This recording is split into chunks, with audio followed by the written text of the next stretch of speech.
My husband died 10 years ago. Every month I transferred $500 to pay off his debts. But one day, I picked up the phone and my entire world turned into a pile of ash. For a decade, I lived in the dark, skipping meals and shivering through winters just to protect a name that was already clean. I thought I was being a loyal widow, but the truth is much more shocking. I was being cheated by the person I trusted most in this world. This isn't just a story about a bank error. It's a story of a brutal family betrayal that will make your blood boil. I'm Latoya, and for 10 years, I was the perfect victim of a calculated infidelity to our family bonds.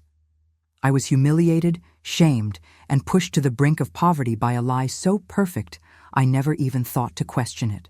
But the predator made one mistake. They forgot that a woman with nothing left to lose is the most dangerous person in the room. You won't believe how deep this family drama goes or the extreme lengths I went to for my payback. Stay with me until the end, because what I discovered behind that $60,000 debt is something that could be happening to you or someone you love right now. I'm going to reveal exactly how I was backstabbed, how the karma finally caught up, and how I turned my deepest humiliation into a total reclamation of my dignity. Before we start, tell me in the comments, have you ever felt like someone in your own family was secretly rooting for your failure?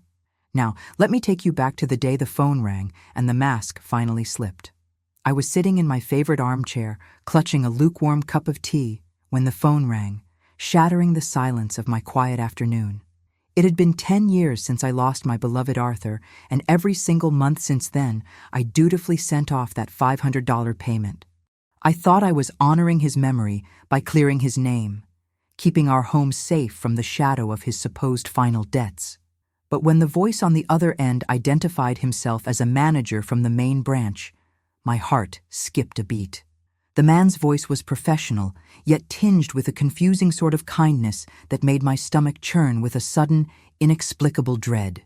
He asked about the inquiry I'd made once, very early on, before Clara terrified me into silence, swearing the bank would seize the house if I kept pushing. He paused, clearing his throat in a way that felt like a gavel hitting a desk. "Mrs. Sterling," he said, his words measured and cold, "we've audited the records you mentioned, and there is something you need to know immediately." I gripped the receiver so hard my knuckles turned white, waiting for a blow I didn't see coming. "There is no record of any outstanding debt from Mr. Arthur Sterling," he stated, and for a moment, the world simply stopped spinning in its tracks. I couldn't believe what I was hearing. I felt like I had been backstabbed by reality itself, my breath hitching in my dry throat. For a decade, I had lived on the edge of poverty to satisfy a ghost, believing I was doing the right thing for our family. The manager continued talking about errors and misinformation, but all I could hear was the deafening roar of a decade-long lie. I tried to speak, but my voice was a mere whisper, a fragile thread of sound in the face of such a shocking revelation. He confirmed it again, more firmly this time. The estate had been settled and cleared since the very beginning, with a zero balance. My mind raced back to all those skipped meals, the winters I spent shivering to save on heating, and the constant, gnawing fear of losing everything. It was a betrayal of my trust in the system, but more importantly, it was a betrayal of my own grieving heart. The room began to feel smaller, the walls closing in as I realized I had been cheated out of my golden years by a phantom. Who had I been sending that money to every month via Western Union if the bank never asked for a single penny? The truth was starting to bleed through the cracks of my memories, and it tasted like copper and old tears. I felt humiliated, realizing I had been a puppet in a game I didn't even know was being played. I looked at the framed photo of Arthur on the mantel, his smile now feeling like a haunting reminder of the years I'd wasted. Every cent of that $60,000 was gone, vanished into a void that the bank now claimed never existed in the first place. I wasn't just sad. I was starting to feel a cold, sharp spark of vengeance flickering deep within my weary soul. I needed to know who held the strings to this family drama, and exactly how deep the knife had been driven into my back. I remember the day it started, just weeks after the funeral, when my cousin Clara sat me down with a look of sincere concern. She was someone I had always treated like a sister. She held my hands, her eyes damp, and told me that Arthur had hidden a massive business debt to protect my fragile peace of mind.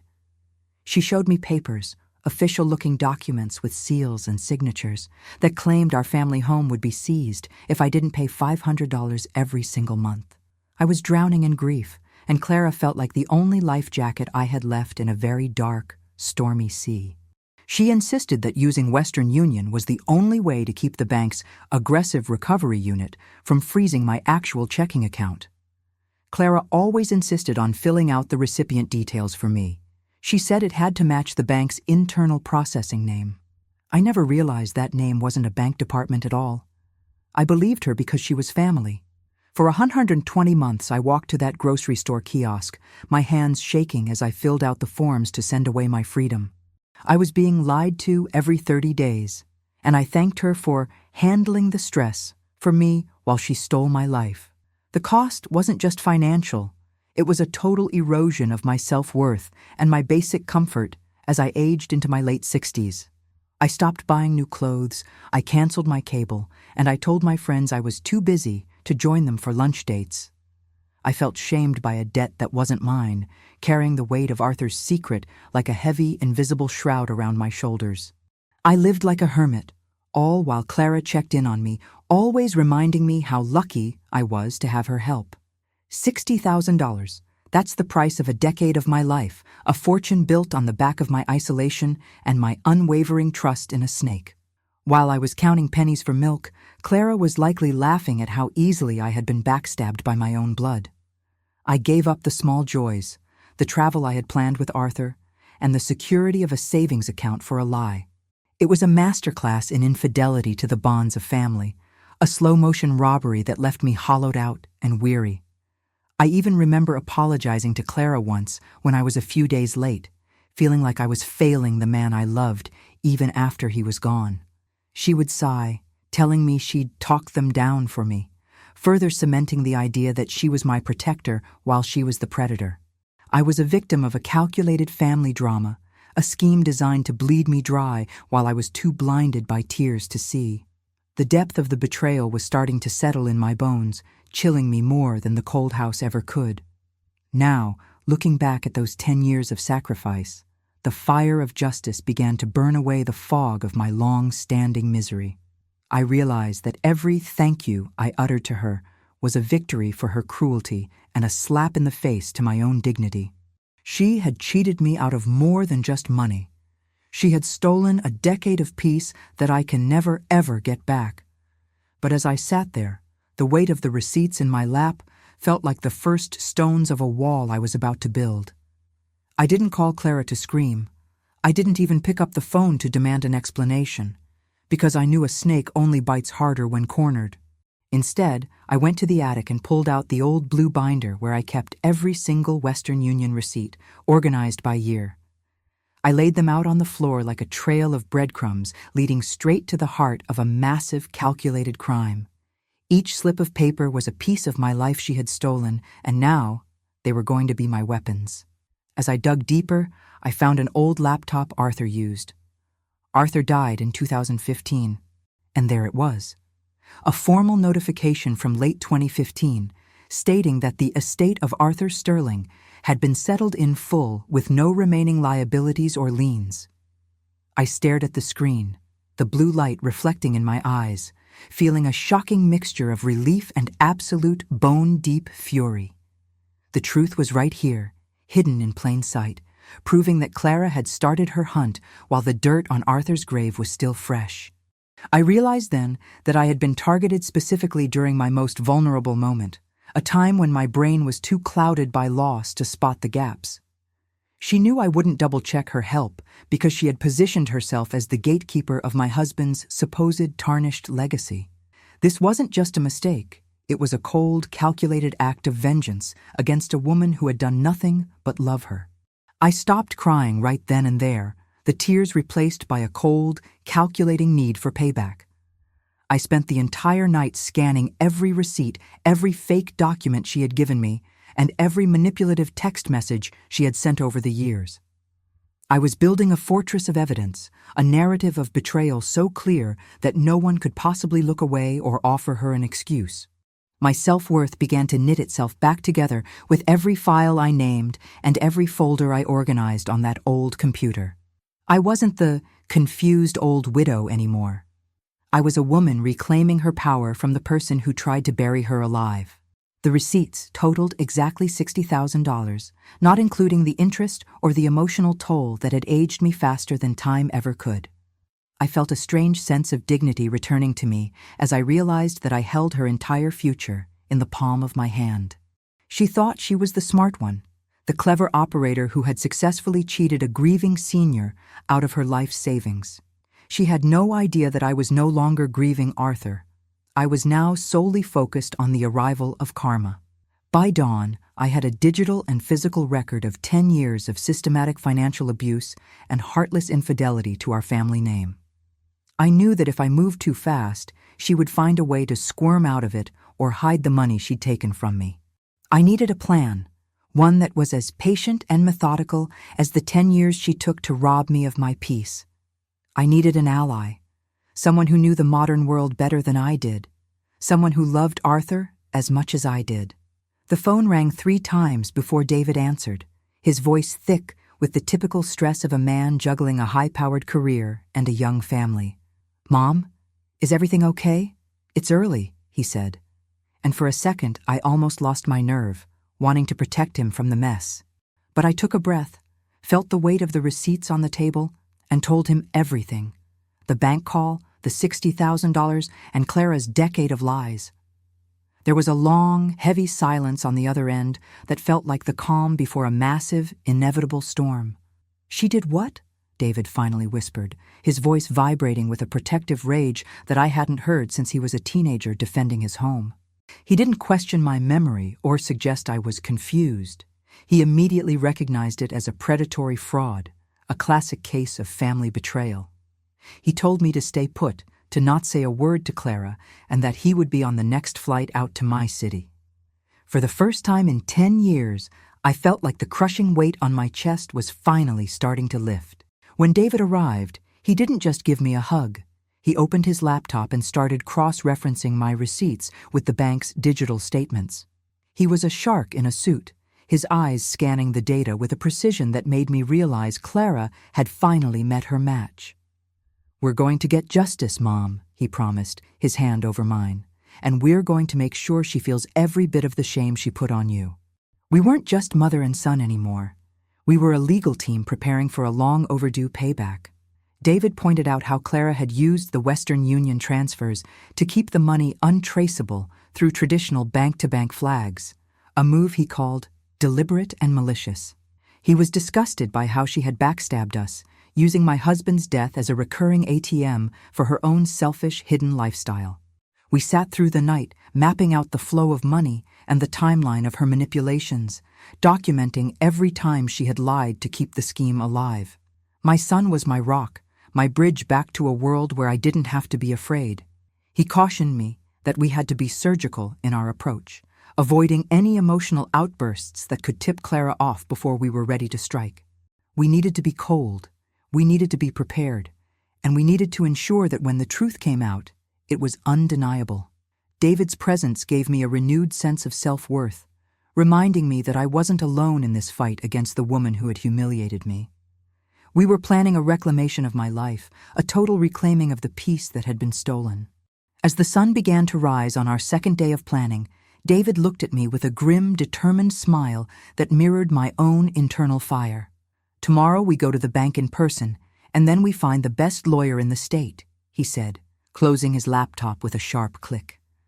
The hunt was officially on, and the predator was about to become the prey in a family drama she never saw coming.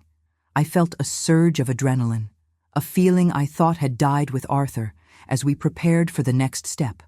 The marble floors of the bank felt cold under my shoes as David and I walked toward the manager's office for our scheduled appointment. I carried my blue binder like a shield, my heart hammering against my ribs with a mix of anxiety and a desperate need for finality. The manager, a man named Mr. Henderson, greeted us with a solemn nod that told me he knew exactly why we were there. This wasn't just a routine check. This was the moment the last of Clara's lies would be stripped away forever. Mr. Henderson pulled up the master archives, the ones that went back over a decade, and turned the monitor so we could see the cold, hard numbers. As I told you on the phone, Mrs. Sterling, Arthur's accounts were settled to the penny within 3 months of his passing, he said clearly. There were no hidden loans, no business debts, and certainly no reason for any monthly payments to save the house. Seeing it in black and white made the betrayal feel like a physical blow to my stomach, leaving me breathless. He handed us official bank letters on letterhead, signed and stamped, confirming that the bank had never authorized or received any of the payments I had been making for 10 years. The realization that I had been cheated out of my security by someone I shared holidays with was almost too much to bear in that sterile office. David's grip on my arm tightened, his presence the only thing keeping me from sinking into a chair in total, crushing shame. I had been so blind, so trusting, and so completely backstabbed by someone I treated like a sister. Mr. Henderson looked at the stack of Western Union receipts David presented, and his expression shifted from professional concern to genuine, visible horror. "This isn't just a mistake. This is a criminal exploitation of an elder," he said, his voice dropping an octave as he looked me in the eyes. He strongly advised us to file a police report immediately, stating that the bank would cooperate fully with any criminal investigation. The truth was now an official record, a weapon that was finally sharp enough to cut through Clara's thick skin of deceit. I felt a strange sense of justice beginning to take root in that office, a feeling that my 10 years of suffering were finally being validated by the world. I wasn't confused, and I wasn't losing my mind. I was a victim of a monstrous, decade-long theft by my own family. The manager's validation was a crucial piece of my self-worth being handed back to me, one document at a time. I was no longer the woman who had been humiliated. I was now a woman who was armed with the facts. As we walked out of the bank, the air felt different, sharper, clearer, and filled with the scent of an approaching storm for Clara. David looked at me, his eyes burning with a cold, focused intent that told me the time for talk was officially over. "The bank is on our side, Mom," he said, as we headed toward the car. "Now let's go find the person who's going to make her pay." I knew the next call wouldn't be to a relative, but to a specialist who dealt in the dark business of vengeance and the law. The office of Susan Morrison didn't look like a typical law firm. It felt like a command center for a war I was finally ready to win. Susan was a specialist in elder fraud, a woman with a sharp gaze and a reputation for being the nightmare of anyone who dared to prey on the vulnerable. She listened to our story with a calm, predatory focus, her pen flying across a legal pad as David laid out the evidence. When I finished explaining Clara's help, Susan leaned back and sighed, her eyes narrowing with a look of pure, professional disdain. "This is a textbook case of financial exploitation and psychological manipulation," she said, her voice like cold steel cutting through the room. She didn't mince words, calling Clara's actions a disgusting betrayal of trust that carried both civil and criminal weight. Susan explained that we weren't just looking at a simple lawsuit. We were looking at a path to total justice that would strip Clara of everything. I felt a surge of dignity just being in her presence, knowing she was the champion I had been searching for. She laid out the options. We could sue for the $60,000 plus damages, or we could go to the police and push for criminal charges for elder abuse and fraud. Or, Susan said with a slow, calculating smile, we can do both and ensure she never has the chance to do this to another living soul. I didn't hesitate for a single second. I wanted the full weight of the law to crush the woman who had cheated me out of my peace. I wanted vengeance, not just a check, and Susan was more than happy to deliver it on a silver platter. Susan explained that the contract Clara had shown me was likely a forgery, a federal offense in itself if she had used certain seals or headers. She told us to keep our circle small, to not let any other family members know what we were doing until the trap was fully set. This was a high-stakes game of family drama, and any leak could give Clara the chance to hide assets or flee the consequences. I felt like a soldier in a secret army, my self-worth growing stronger with every legal term Susan defined for us. We spent hours discussing the strategy, from freezing Clara's accounts to filing the initial John Doe subpoenas to see where my money had actually gone. Susan was confident that the trail of Western Union receipts would lead straight to Clara's personal luxury expenses, proving she had backstabbed me for profit. The idea of Clara sitting in a courtroom, exposed for the thief she was the only thing keeping me focused and energized. I was finally reclaiming my narrative, turning from a victim into a plaintiff with a powerful, unstoppable force at my back. As we left her office, Susan shook my hand and promised me that the truth would be loud enough to wake the dead. I felt a sense of calm I hadn't known since before Arthur died. A quiet certainty that karma was finally putting on its boots. David and I walked to the car in silence, the weight of the coming battle heavy but welcome, like a long overdue debt of my own. We were no longer hiding, we were hunting, and the person who had humiliated me was about to find out how expensive a lie can be. Detective Garcia was a man of few words, but the way he looked at the binder of evidence David and I provided told us he was deeply moved. He was the head of the Financial Crimes Unit, and he warned us that these cases could be messy when family was involved. People tend to protect the predator to avoid a family drama, he said, his eyes scanning the $60,000 total on the summary sheet. But he also noted that my documentation was unusually strong, a rarity in cases where the victim is often left with nothing but memories. Within 48 hours of our meeting, the wheels of the law began to turn with a terrifying, beautiful momentum that Clara never expected. Garcia informed us that once the initial inquiries were made, Clara immediately hired a high-priced defense lawyer, a move that screamed of guilt.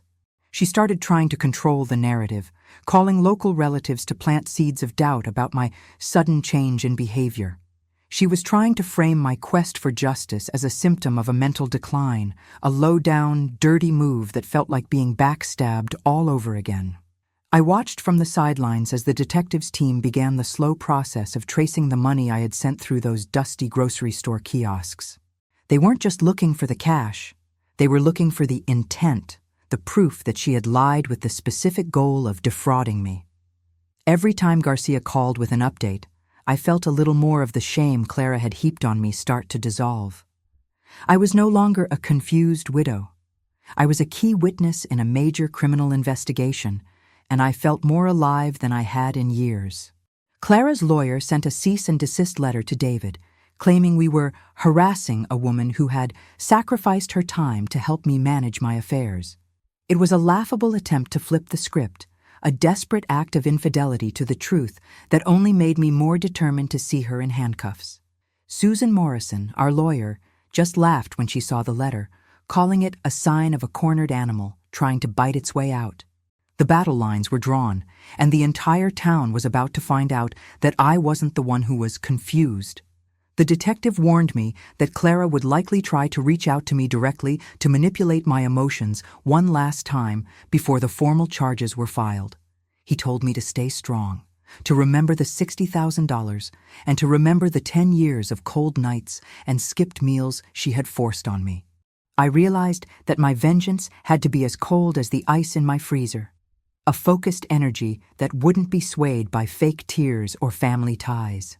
I was waiting for her to make a mistake, to trip over her own ego and reveal the monster she had become. As the investigation deepened, more secret accounts tied to Clara began to surface, showing a lifestyle funded entirely by my debt payments. She had been living a life of luxury, vacations, designer bags, and fancy dinners, all paid for by my grief and my humiliated trust. The truth was becoming a tidal wave, and I could almost see her standing on the shore trying to hold back the ocean with a plastic shovel. The first cracks in her facade were appearing, and the real payback was just a heartbeat away. The phone calls started at dinner time, first from my sister-in-law, then from cousins I hadn't spoken to in years, all with the same scripted concern. They asked if I was feeling okay, if I was having trouble with my memory, and if David was forcing me into this legal mess. Clara had been busy, painting me as a senile woman who had turned on her saintly cousin out of some paranoid, age-related delusion.